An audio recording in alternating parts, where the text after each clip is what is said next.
Our next speaker is our president, Michael Mahoney, and he is speaking number 4 speech from his Competent Communicator Guide. The title of the speech is, Do You Know What Happened Yesterday? Mike is working towards completing his Competent Communicator Manual, and I think he's well on his way. Come on up, Michael. Thanks, Chris.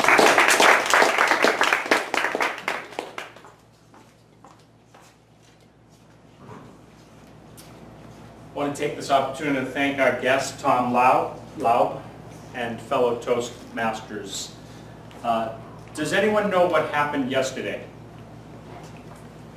Anybody? It was hot. It was hot. Lisa?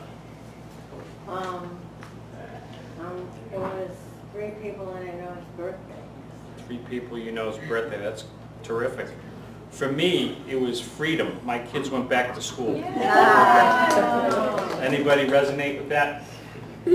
I'm just kidding. That's not what happened yesterday. Believe it or not, 15,315 homes sold in North America. Wow. In one day? In one day. That happens today, it'll happen tomorrow, and it'll happen the day after that, believe it or not. Annually, 5.5 million homes sell per year, despite whatever economic conditions are going on. Norman was up and he talked about his success after starting a real estate firm in 2011. I thought it was egregious that he would open it between 2 franchises that he had previously been with.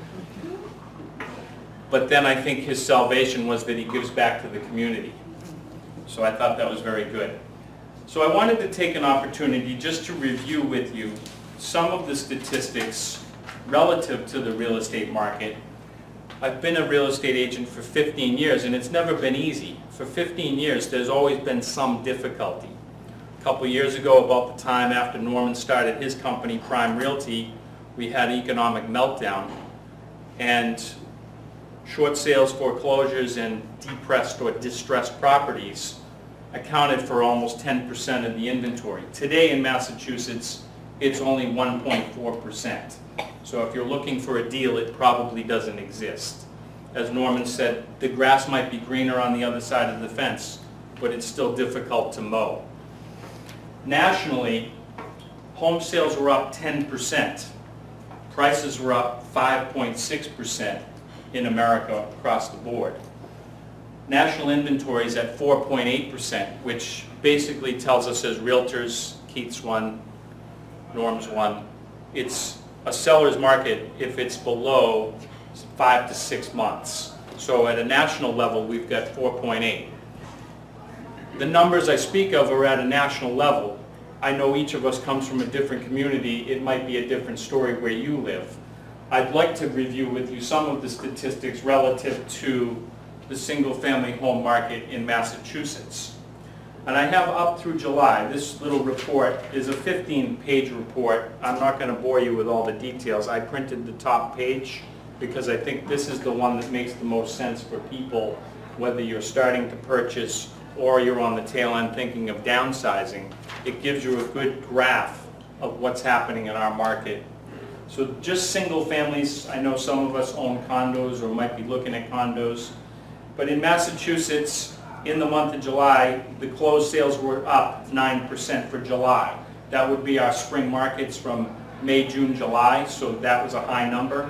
Year to date through the end of July, it was 2.5%, so we're only up 2.5% in closed sales, as opposed to at a national level, they're saying it was at 10%. Is the grass always greener on the other side of the fence? It's always difficult to mow. The problem we're having, and Norm and Keith can attest to this, is that there's not enough inventory to sell.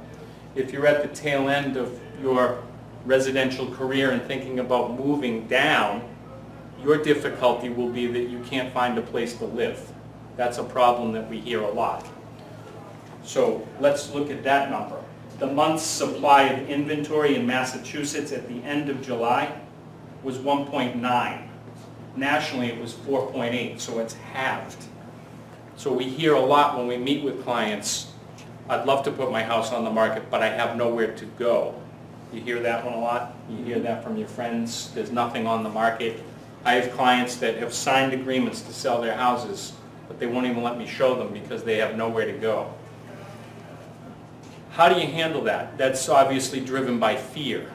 People are fearful that they're going to get pushed out of their house and become homeless. Maslow's hierarchical needs, right? That's a big one, housing.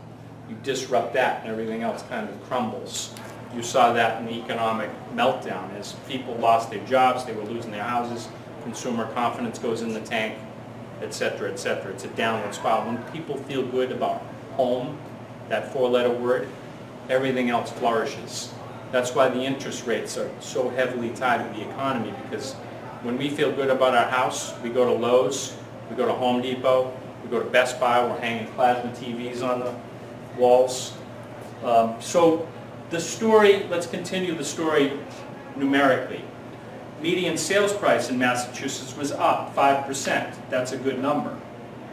If you're a seller, there is a pot of gold at the end of the rainbow in Massachusetts. You can do really well. How do you protect yourself?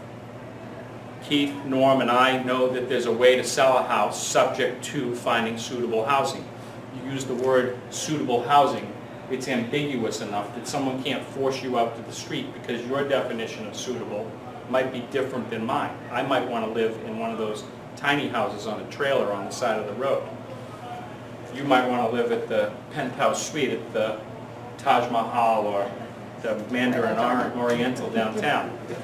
So you can put your house on the market and make it subject to finding suitable housing. That's one way to do it, even though you're out there looking and there's no opportunity for you.